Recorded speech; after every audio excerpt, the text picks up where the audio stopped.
This seems to be a little too thin, so you just want to grab it, scale it by the y-axis. So make sure you grab both though. So grab one of them individually, shift, and then grab the other one. Now you hit S, Y, scale it a little bit thicker. Seems good. And G, Y, move it back actually, because you want this part to be showing. So you want to make the circle kind of a bit bigger because it's too thin, so it sticks out. So move it out first so you can actually see it. Then you just hit Tab, click, go to face select, select this face, and just extrude it a little bit. Not that much though, just a little bit so you can see it. Seems good enough. And go back into object mode, shade to smooth, object data properties, auto smooth, and just move it back. So GY, yeah, something like that. It's like barely sticking out. It's good. Now we're gonna create the pommel of the katana. So you just want to grab this, the handle, go into edit mode. So just hit tab, select that tab, and go to face select. So deselect those, select this, then shift S, cursor to selected, shift A, and you want to get a cylinder again. I'm just gonna hit R, X 90, and you want to scale it by the Z axis, and you want to make it slightly bigger than this. That looks good. Now the pommel is actually slightly smaller, so just grab it. So how you grab it, just go back to hit Control Z, because there's no other way to grab it that I know of. Spam Control Z, won't undo anything unless you hit it too much. But then you just want to make it slightly smaller because it's not that big, and it should be around that big. Then just hit GY and just move it. It should be around there. Looks pretty good. Once you're done with the pommel, and this is not, if you haven't smoothed this, just select this and just hit shade to smooth. It will automatically smooth everything since this is selected to it. Go to this, and oh, it should be already on, and it auto smooths it since it was already on. It's pretty good. Now hit Shift A, get a Toros, grab it. So GY, move it back, move it up. So GZ, and you want to rotate it by the x-axis. So hit R, X, 90. Now you need to make your eyeball and micro adjustments. So this is slightly too low, so you want to make it that big, or move it up that much. For me, if you're just exactly like mine. And now you're just vertically scaling it. So in this case, SZ looks pretty good. Now you want to horizontally scale it to SY. Make that like this fat. Now you just want to move it back, so hit GY. Before we do that, just shade to smooth it, and then it should be auto smoothed. Now we're gonna deselect that. Now we're just gonna Shift A, create a cylinder, grab it, so GY, move it back, grab a flat facing view, GZ, bring it up. I want to eyeball this too, make it even as possible.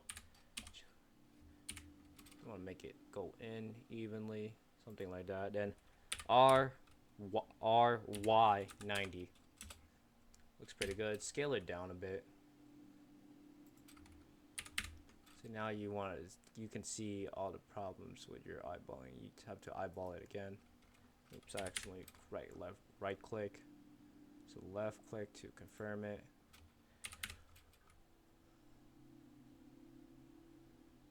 This part you want to eyeball, so it's something like this. Just move it in. Then scale it by the x-axis where you can see it pops out like that. Fully pops out.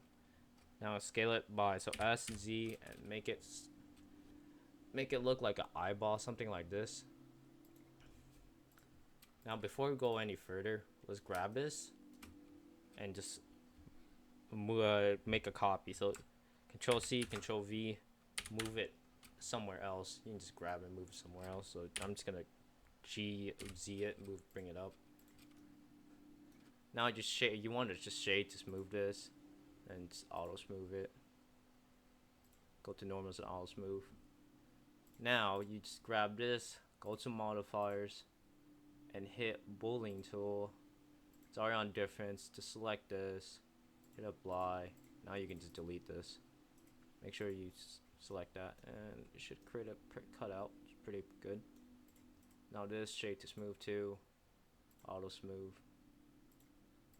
Now we're gonna create Kokushibo's weird eyeballs that pop all like all around his sword. So using the cylinder that we duplicated, just hit SX. So it's selected first. SX, scale it down, and you want to go into edit mode and just select both sides of the face. So I'm just gonna flip it by doing that. So hold on, let me just click on the X. There you go. Shift that. Now you click on that, shift select, eye, and inset. Does something that looks like an eyeball. Once that's done, hit GY, move it here, and move it down a bit. It's like his eyeball is in like the corner. Once that's done, you want to inset again with that face that you just create. Click on that. This will be the pupil of the eye. Grab it, move it to the corner again, and that should be good. Now you're done. You can tab out, but you can see all the cuts in edit mode. Seems pretty good. And to reverse this, if you want the eye to face the other way, just grab it and just rotate it. So now we're just gonna wrap the handle. So just grab this, just move it towards the end. The handle, something like that. Let me get flat facing view. And just copy and paste it and just duplicate it until it fills the entire thing. So Control C, Control V, grab GY, and there's another one. Let's grab that. Now make it tighter. I want no space between those. Looks pretty good. Now you can now just grab both of them at the same time, copy and paste, and then just do the same thing. Now just grab all these four, and just Control C, Control V, GY, move it, and then this exponential growth will eventually cover the entire blade. So since there's a little space between this, just select the handle, go into edit mode, deselect all of that, and just click on that. Just hit inset, extrude, hit E until it extrudes to that, and there, you fix your problem. So I noticed this wrapping's kind of fat, and wrapping's supposed to be kind of thin, so I'm just gonna scale it down a bit. Not ups, down, so something like that should be in the blade. Looks pretty good. Now I guess I just copy and paste this, so Control C, Control V, grab it. Just gonna move it right